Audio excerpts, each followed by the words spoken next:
Hello बच्चों, तो finally कक्षा 10वीं विषय सामाजिक विज्ञान प्री बोर्ड परीक्षा का पेपर अभी अभी 10 मिनट पहले वायरल हुआ है। सो बच्चों को फटाफट सभी प्रश्नों का उत्तर देख लेना है क्योंकि आपके पास टाइम बहुत कम बचा हुआ है। तो देखिए यहाँ पे प्रश्न क्रमांक 1 है हमारे सामने। निम्नलिखित प्रश्नों के सही विकल्प चुनकर लिखिए। सो डियर फर्स्ट क्वेश्चन है, निम्न में से किस संगठन ने मानव विकास रिपोर्ट तैयार की है? तो इसका आंसर हो जाएगा यूएनडीपी। अगला क्वेश्चन है दूसरा, बांधों को आधुनिक भारत का मंदिर कहा है? तो जवाहरलाल नेहरू ने। तीसरा क्वेश्चन है, टाइथ किस प्रकार का कर था? तो इसका आंसर करना है धार्मिक कर। चौथा क्वेश्चन है हमारे सामने, केंद्र सरकार तथा राज्य सरकार के बीच होने वाले विवादों का निपटारा कौन करता है? सो इसका आंसर हो जाएगा सर्वोच्च न्यायालय। अगला प्रश्न पांचवा है, निम्न में से किसे औसत आय कहा जाता है? तो इसका आंसर हो जाएगा प्रति व्यक्ति आय को।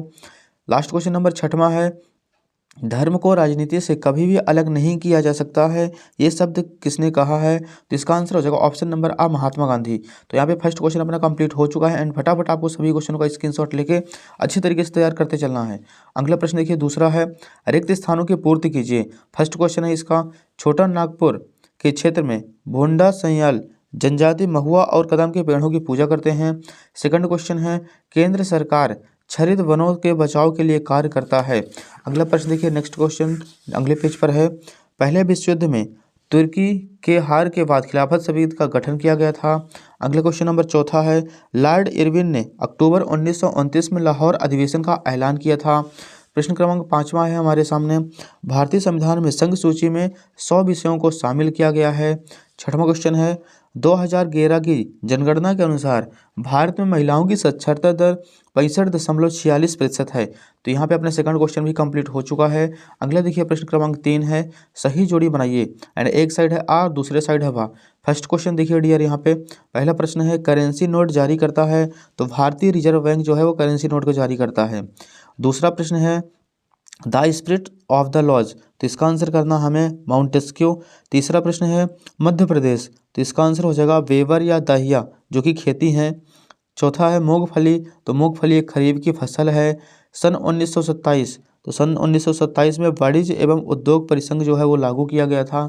लास्ट क्वेश्चन छठवां है, साहूकार व्यापारी रिश्तेदार ये जो है सारे के सारे अनौपचारिक हैं, तो इसका आंसर हो जाएगा अनौपचारिक। तो तीसरा प्रश्न भी अपना कंप्लीट हो चुका है, आपको फटाफट इनका स्क्रीनशॉट लेते चलना है। अगला प्रश्न देखिए चौथा है, एक शब्द वाक्य में उत्तर दीजिए। पहला प्रश्न है, पालर पानी क्या है? तो वर्षा से गिरने वाला जल यानी जो वर्षा जल है वो पालर पानी कहलाता है। दूसरा प्रश्न है, प्राथमिक क्षेत्र के अंतर्गत कौन कौन सी क्रियाएं शामिल हैं? तो इसका आंसर हो जाएगा मछली पालन, कृषि, खनन आदि शामिल है। तीसरा क्वेश्चन है, सकल घरेलू उत्पाद किसे कहते हैं? तो इसका आंसर हो जाएगा वाणिज्य विशिष्ट उत्पाद जो किसी देश के भीतर निहित होता है और समय से उत्पादित किया जाता है।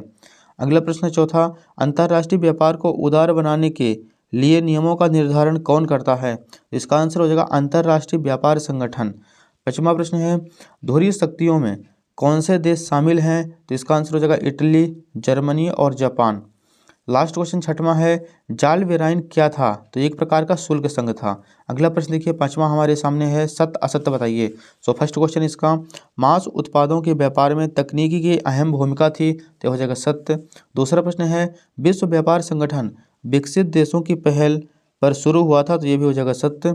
तीसरा क्वेश्चन है, बम्बई में पहला कपड़ा मिल की स्थापना 1874 ईस्वी में हुई थी, तो ये हो जाएगा असत्य।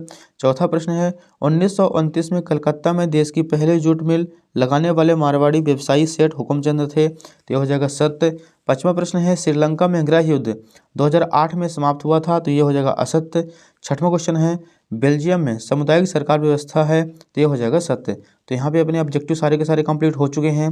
नेक्स्ट देखिए 2 नंबर के क्वेश्चन, प्रश्न क्रमांक 6 है, वांगर तथा खादर में अंतर लिखिए कोई दो। प्रश्न सातवां है, भूमि निम्नीकरण के कारण बताइए कोई दो।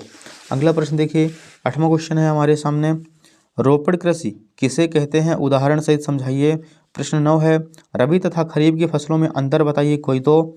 तीसरा है, जैविक युद्ध किसे कहते हैं। प्रश्न क्रमांक 11 है, कॉर्न लॉ क्या था। प्रश्न 12 है, स्टेपलर्स फुलर्स तथा कार्डिंग से क्या अभिप्राय है। प्रश्न क्रमांक 13 है, स्पिनिंग जेनी क्या है। प्रश्न 14 हमें बताना है, प्रच्छन्न बेरोजगारी से क्या आशय है। प्रश्न क्रमांक 15 है, औद्योगिक क्षेत्र किसे कहते हैं, उदाहरण देकर लिखिए। प्रश्न 16 है, वैश्वीकरण से क्या तात्पर्य है, समझाइए। प्रश्न 17 है, सूचना एवं संचार प्रौद्योगिकी से क्या आशय है। इसकी वैश्वीकरण में क्या भूमिका है, समझाइए। प्रश्न 18 है, जैव विविधता क्या है, यह मानव जीवन के लिए क्यों महत्वपूर्ण है। अगला प्रश्न देखिए डियर, अगले पेज पर दिया गया है प्रश्न क्रमांक 19, संघात्मक शासन की 4 विशेषताएं लिखिए। प्रश्न क्रमांक 20 है, मुद्रा आवश्यकताओं के दोहरे संयोग की समस्या को किस तरह सुलझाती है, उदाहरण देकर समझाइए। प्रश्न क्रमांक 21 है, सविनय अवज्ञा आंदोलन की पृष्ठभूमि क्या थी, गांधी जी ने इसे किन उद्देश्यों के साथ प्रारंभ किया था।